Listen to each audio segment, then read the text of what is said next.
आज सब 26 अगस्त को सैलाब शुरू हुआ था और 26 अगस्त के से लेकर अब तक जो है वो संगीन सूरत हाल है तीनों दरियाओं की, जिसमें दरियाए सतलुज बहुत ज़्यादा जो है वो संगीन सूरत हाल है, तशवीशनाक सूरत हाल है क्योंकि वहाँ पर पानी का फ़्लो जो है वो कम ही नहीं हो रहा। और अब बताया जा रहा है कि जो इसका कैचमेंट एरिया है वहाँ से बादल जो है वो हिल ही नहीं रहे, वहाँ पर बादल जो है वो बरसते जा रहे हैं, क्लाउड बरस्ट होता जा रहा है, जिससे 3,35,000 क्यूसेक का रेला जो है वो इसमें दाखिल हुआ गंडा सिंहवारा के मुकाम पर। और आगे तक बहावल नगर तक जो है वो पानी ही पानी है। इसमें कई शहर जो हैं उनका राब्ता जो है वो एक दूसरे से कट चुका है। कसूर कंगनपुर जो है वो उसका राब्ता जो है वो कट चुका है। दीपालपुर में पानी ही पानी है। पाकपतन, बहावलपुर, बावल नगर, हासलपुर, लोधरा और अहमदपुर, ये जो शहर हैं ये बहुत संगीन सूरत हाल है। वहाँ पर तशवीशनाक सूरत हाल है, बंद टूट रहे हैं और पानी बस्तियों में दाखिल हो रहा है, ज़मीनें तबाह कर रहा है, फसलें जो है वो ख़राब कर रहा है। और इसके अलावा शहर जो है उसमें जो उनको ख़तरा है, उसमें सबसे बड़ा ख़तरा जो है वो बहावल नगर को है। बहावल नगर में बताया जा रहा है कि सूरत हाल बेहतर नहीं है। बहावलपुर जो है वो भी ख़तरे में है, कसूर ख़तरे में है और दीगर जो है वो इलाके ख़तरे में है। सुलेमानकी के मुकाम पर 1,32,000 क्यूसेक का रेला है। इस्लाम के मुकाम पर जो हेड इस्लाम है वहाँ पर भी ऊंचे दर्जे का सैलाब है। मेलसी साइफन पर ऊंचे दर्जे का सैलाब है। और इसके अलावा जो है दरिया रावी की अगर सूरत हाल देखी जाए तो दरिया रावी की सूरत हाल भी कोई बेहतर नहीं है, क्योंकि दरिया रावी पर जो 3 डैम है भारत का वो फुल हो चुका है। वहाँ से एक नया रेला दाखिल होने को है। वो रेला अगर दाखिल हो जाता है तो पानी का बहाव 90,000 से लाख क्रॉस कर जाएगा और हो सकता है कि 1.5 लाख तक पहुँच जाए, जिससे लाहौर को बड़ा खतरा है, क्योंकि लाहौर में पहले ही पानी जो है वो बहुत सी बस्तियों में, बहुत सी सोसाइटियों में घुस गया। और अभी अगर लाहौर में पानी दोबारा आता है, उसमें दोबारा जो है वो पानी राइज करता है, जो कि जिसका बड़ा खतरा है, तो वो इंफ्रास्ट्रक्चर जो पहले ख़राब हो चुका है उससे पानी जो है वो आगे निकल जाएगा और लाहौर की बस्तियां जो है वो अंदर लाहौर के शहरी इलाकों को भी हिट कर सकता है। जो दरियाए चिनाब है उसमें जो 5 लाख क्यूसेक का रेला कायद साहब दाखिल हुआ था वो खानकी से जो है वो गुजर चुका है। आगे चिन्योड़ ब्रिज पर जो है उसने उसको हिट किया है। और आगे देखें कि वो शाह मोहम्मद वाला हेड जो है वहाँ पर जो है वो बहुत ज़्यादा दबाव है और जो मुजफ्फरगढ़ शहर है वो ख़तरे में है, मुल्तान ख़तरे में है। और आगे जाकर जो है वो पांजनद के मुकाम पर ये कल शाम तक जो है वो सिंध में दाखिल होगा, तो उस वक्त सुपर फ्लड जो है वो सिंध में बन जाएगा और सिंध के इलाकों में तो आगे तोसा, गुद्दू और कोर्टी तक जो है वो साहब मैं माफ़ी चाहता हूँ, मैं आपको रोकना पड़ेगा। हमें नाज़रीन ज्वाइन कर लिया है अरशद बाज साहब ने, एनर्जी के माहिर हैं, पानी और इंजीनियर हैं, इलस्ट्रियस करियर है इनका। बहुत शुक्रिया अरशद बाज साहब। अरशद बाज साहब मैं शुरू करूंगा, एक तो आर्टिकल जो है को आथर किया आपने गालबन डॉक्टर इकराम उल हक साहब के साथ, और जिसमें 2 फिक्रे हैं जिससे मैं बात शुरू करता हूँ। मैं कोट करता हूँ कि जी the real disaster was not made in the rivers, but in the Federal Flood Commission and offices of the Federal Flood Commission and Punjab Irrigation Departments. Then आपने ये जो लीवीज हैं, डैम्स हैं, एम्बैंकमेंट हैं, फ्लड वॉल्स हैं, divergence हैं, ये diversion channels का जिक्र किया।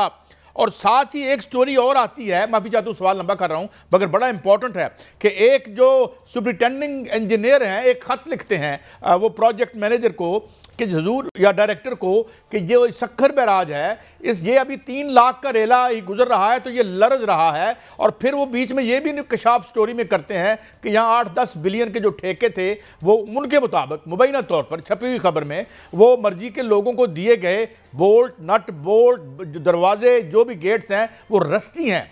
What is this story? Is this the real cause of our misery, our vulnerability, or the changing weather and climate? जनाब अरशद अब्बासी साहब। ये सब देखिए, चाहे पावर का इशू हो या चाहे पानी का हो, आप दोनों ने जिस तरीके से एक कहते हैं 2 मैन थिंक टैंक्स खोला हुआ, अगर यहीं से कोई नोट्स लेता रहे तो बड़ी विजडम यहाँ मिल जाती है। अब जहाँ डॉक्टर इकराम की बात है, मैं उनका बड़ा मशकूर हूँ बहुत ज़्यादा। उन्होंने कहा जी फ्लड पे भी काम करते हैं, पावर पे काम करते हैं, देखें दैट्स वाई आपको बड़ी एक्सेप्शनल चीज़ें मिल रही हैं। अब अभी जैसे मियाँ शायद बात कर रहे थे कि जी रेला वहाँ से गुजरेगा, रावी से, सतलज से और चिनाब से, एक ही बात है कि हिस्टोरिकल फ्लड को तो टच नहीं किया।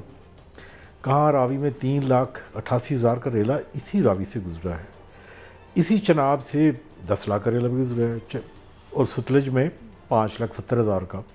देखिए, आप दोनों से इस मौके पे पहली ही मुलाकात है, यानी इस टॉपिक पे एक अर्ज कर दूं, ये सैलाब अब से नहीं है, जब से ये कुर्रा अर्ज यानी ये खित्ता बना है उस वक्त से हैं।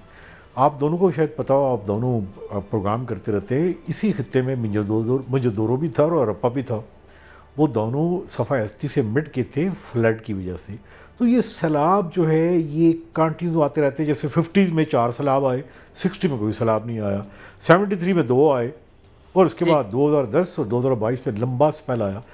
ये इन्होंने आना होता, इनका जो रास्ता है वो डिमार्केट करना था कि जी ये रास्ता है, इसके ऊपर कोई इंक्रोचमेंट, कोई कंस्ट्रक्शन, कुछ चीज़ नहीं होनी चाहिए। इसे कहते हैं रिवर जोनिंग। ये काम था फेडरल फ्लड कमीशन का, और हमें पता है कि ये शायद बड़ी मेहनत की, बड़े इन्होंने प्रोग्राम भी इस पर किए। आज 50 साल हो चुके हैं, हमने फ्लड जोनिंग नहीं की, लेकिन ये आज दोनों आप लोग कवर कर रहे होते हो सुबह से लेकर शाम तक। हमें उन लोगों से कितनी हमदर्दी है जिनका आज घर डिस्प्लेस हो गया, जो आज टेंटों में रह रहे हैं, सिर्फ एक छोटी सी गलती की वजह से वो डिमार्केशन नहीं हुई। भाई साहब, एक तो फ्लड जोनिंग नहीं हुई, दूसरा ये फरमाइएगा कि फ्लड जोनिंग तो नहीं हुई जिसकी वजह से इंक्रोचमेंट है और पानी जो है वो आबादियों में है, लेकिन जो सैलाब से प्रोटेक्शन के लिए इतनी स्कीमें जो है बनाई जाती हैं, फेडरल फ्लड कमीशन एक रिपोर्ट जारी करता है, उसमें लिखा जाता है कि इतने पैसे, इतने अरब रुपए खर्च कर लिए गए। वो स्कीमें किधर हैं? वो पैसा कहाँ जाता है? सैलाब तो उसी तरह बंद पुश्ते तोड़ते हुआ बाहर निकल जाता है। आप ये भी आपने बड़ा ज़बरदस्त सवाल किया है कि जब 2022 का फ्लड आया तो इंटरनेशनल कम्युनिटी ने, शायद यूएन की ने रिकमेंड किया, तो डच आए, डच यानी हॉलैंड से। आप यकीन करें कि दुनिया में उनसे बेहतर वाटर मैनेजर कोई भी नहीं है। हम भी गए और हमको सीखा है उनसे। उन्होंने कहा जी आपको तो जो वाटर प्रोटेक्शन, ये जो बंद हैं, ये स्पर्स हैं, ये तो आपको डिज़ाइन ही नहीं पता, ये आपको ये डिज़ाइन कैसे बनाए हैं। तो पता चला कि जो पहले जो फ्लड आया था इस ब्रिटिश राज में, ये 1842 में आया था, और फिर 1858 में आया था। उस वक्त किसी गोरा ने एक बंद का डिज़ाइन बनाया था, ये अभी तक उसको सर्कुलेट कर रहे हैं। देखिए, मैं अफसोस है कि अगर आप दोनों बैठे होते फेडरल फ्लड कमीशन में, तो 3 चीज़ें होती हैं। एक फ्लो, पानी में बहाव कितना है, ग्रेडियंट वेलोसिटी उसकी स्पीड कितनी है, और उसकी स्लोप कितनी है।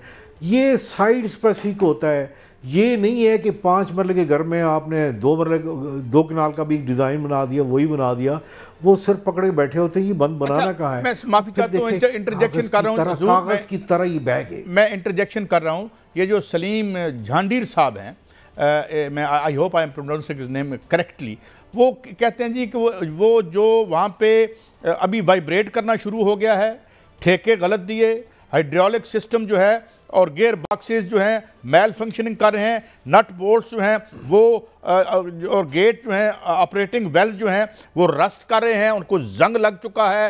अच्छा, ये और फिर ये डॉक्टर इकरामुल हक और ये कहना कि जनाब ये ह्यूमन, और साथ उन्होंने क्लेम किया है, बल्कि सुर्खी में लिखा है कि ये मैन मेड मैसेकर है, ये मैन मेड मैसेकर है। How would you respond to this? देखिए, अब मैं इसका रिस्पॉन्स इस तरह करूंगा कि ये एक, उसके बाद मैंने एक स्टडी की, मैंने यूएन भेजी, वो यूएनडीपी में पढ़ी हुई है। तो मैं आपके साथ अफसोस करूं कि ये जो प्रोजेक्ट डायरेक्टर हैं, ये इन्हीं प्रोजेक्ट डायरेक्टर ने परसों मुझे फ़ोन किया है, और मेरे ख्याल में जो इनके पास वोकैबुलरी थी अच्छे अल्फाज की, गालियों की, वो भी दे दी। लेकिन इनकी एक बात मुझे नहीं भूलती, वो कहने लगी जी मैं कच्चे के डाकू से मैं आपको उठा लूँगा। अब आप देखेंगे उसके बाद इनका ही ऐसी कह रहा है। ये आप क्या कह रहे हैं? उन्होंने धमकी दी आपको? ये जी मैंने शायद से लेटर भी शेयर किया, मैंने उनको लेटर भी लिखा है। गालियां दी इसलिए गालियां दी कि वहां पर जो है करप्शन की स्टोरी बाहर आई है। नहीं, मुझे 2024 में मैंने ये स्टडी भेजी थी यूएनडीपी में, और मैंने कहा था कि फ्रेंच ने ये कहा है कि सखर बराज, कोटड़ी और गुद्दू बराज के इतने % गेट बंद थे, पानी जमा हुआ, तब फ्लड आया।